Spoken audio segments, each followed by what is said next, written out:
What's up, guys? Welcome to the Stats Free Sports channel. Let's get right into it. Here to bring you an NBA trade prediction video on James Wiseman.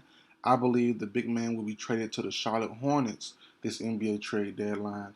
Let's talk about why. So first and foremost, I want to give a big shout out to Aaron Walsh from the Bleacher Report. She put out an article yesterday, January 20th, that really cemented my thoughts on James Wiseman being traded. You know, it's kind of iffy, being a regular person, you don't have insight, you don't have sources, so you take sources that you see, Bleacher Report, ESPN, writers, Twitter, verified Twitter people, that would know more than you would know. You have your own inklings, you have your own ideas, and, in this whole article, she didn't mention where he'll be traded, so that's why the Hornets came up with my own idea, but she definitely gave me, from our article, gave me the just confidence to know, to think, okay, I'm on the right track with James Wiseman being traded. It makes sense now. I think the move is perfect. I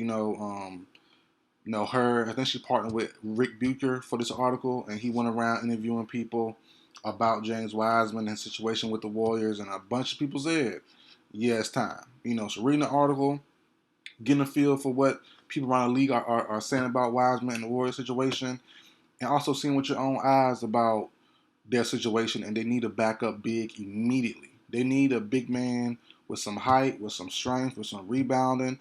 Don't worry about no scoring. They need all that right now behind Looney and Draymond for their ninth or 10th man off the bench, or in this case of an injury. And I think that I found a perfect spot for the Charlotte Hornets. I really do. Now, they want my first pick. I'm going to go through the process. So my first pick was Potel from Podol, from the Spurs. He was my first pick.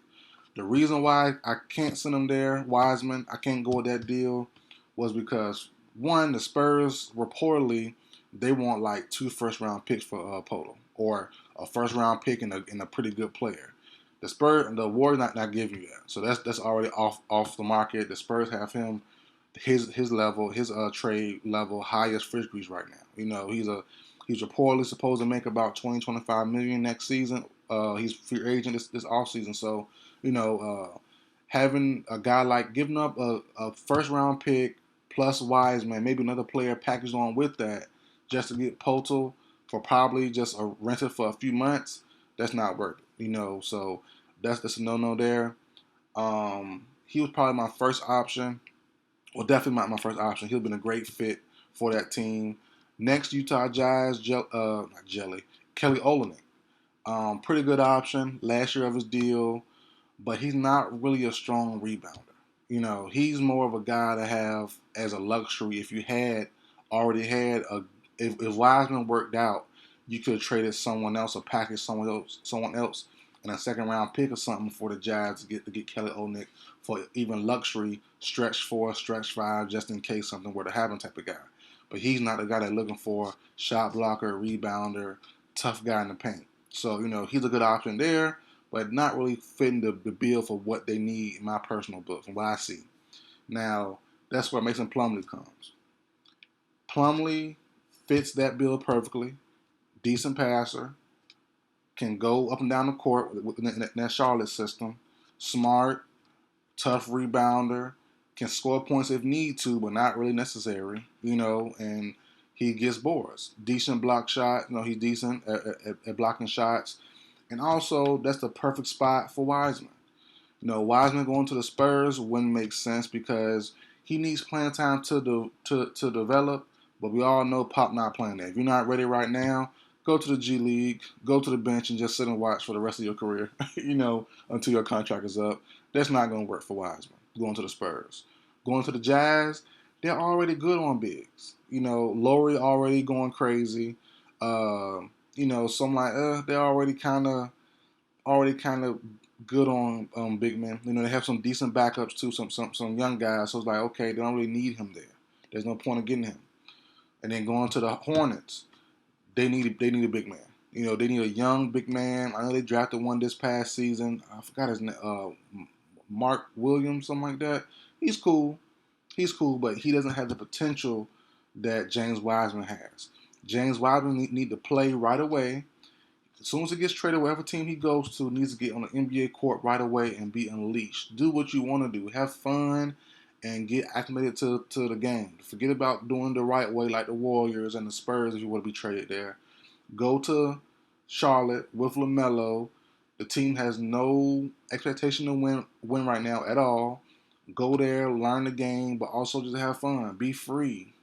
Dunk on people. Shoot threes. And some people aren't ready for the strictness. And that's what I always say about prospects, NFL or NBA prospects. You everybody doesn't work the same way. You can't always give everybody the same type of treatment. People are different. People games are different.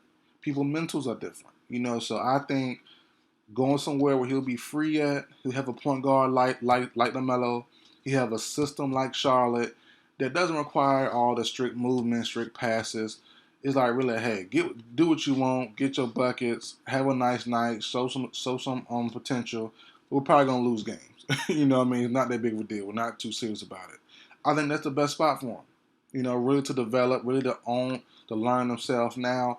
Is that the best practice for basketball to be fundamentals wise? No, it definitely isn't. But just to get him playing on the floor, get him to get better, get him to get some experience playing, I think that's the best. Carefree ball, away from a title contender, and just trying to get better, trying to hone your game. And like I said earlier, these guys are young. He was drafted in 2020 as a freshman out of college. He's still young. Kuminga's still young. You don't have to really push these guys. You don't have to really. They're not. Some people aren't ready for the push of playoff contention right away. And I think Wiseman more than Kuminga is definitely not built for that right now. Kuminga can stand it, but Kerr doesn't give him a long enough leash. I understand why he's trying to win games, trying to make him be the right player. But I mean, man, you gotta give him some time to grow. And Kerr is not the coach for that. At least not for Wiseman. Kuminga's getting up there too. He's getting up there too. But no, I think Kuminga will be thrusted into a bigger role because Draymond could be on his last year of his deal, so Kuminga might be forced to start and really be the guy they need him to be next season. So that's why he stays. But Wiseman, I think he got to go. They need some immediate help right now, and Mason Plumlee provides that easy 1v1 trade. If you want to get freaky with it, you can do Jaden McDaniels. Was it Jaden or Jalen? I forgot which one is there with the Hornets. But you can get him. You can get PJ Washington. Either one of those three fit. But I would probably go with Mason Plumlee first. He fits the bill more. But Washington would be a nasty bring over if they were to get Washington. McDaniels would be pretty solid too, But I think you just want to not settle, but you want to just go for what you need, not be extra. Because Washington isn't a shot blocker. He's a decent rebounder, not a tough. I wouldn't call him a tough nose rebounding type of player. So I want a guy who dig in there, don't want no fame, no glory, just guts and dirtiness in the paint. And Plumlee is closer to that than those two guys, McDaniels and Washington. So I'll go that route. I think it's best for both teams. The Warriors get someone who can help out right away, be a good 9th, 10th man off the bench, and then Wiseman goes to Hornets rest of the season, the rest of his career for the next couple years until something happens, whatever. He gets a new contract, or gets traded, whatever, and then he gets to learn the game of basketball in a fun, different environment, fun, different way, and be free. And be free to make mistakes and not look at the bench and get cut or worry about, hey, if I don't be perfect, I'm going to get on the bench and go out to the G League. He's carefree with the Hornets. He shouldn't have to worry about nothing. So that's it for video, guys. I think it makes the most sense. James Wiseman being traded, and I think the Hornets are the perfect spot for him. But that's it for video, guys. Like, share, comment, subscribe. I will see you guys next time.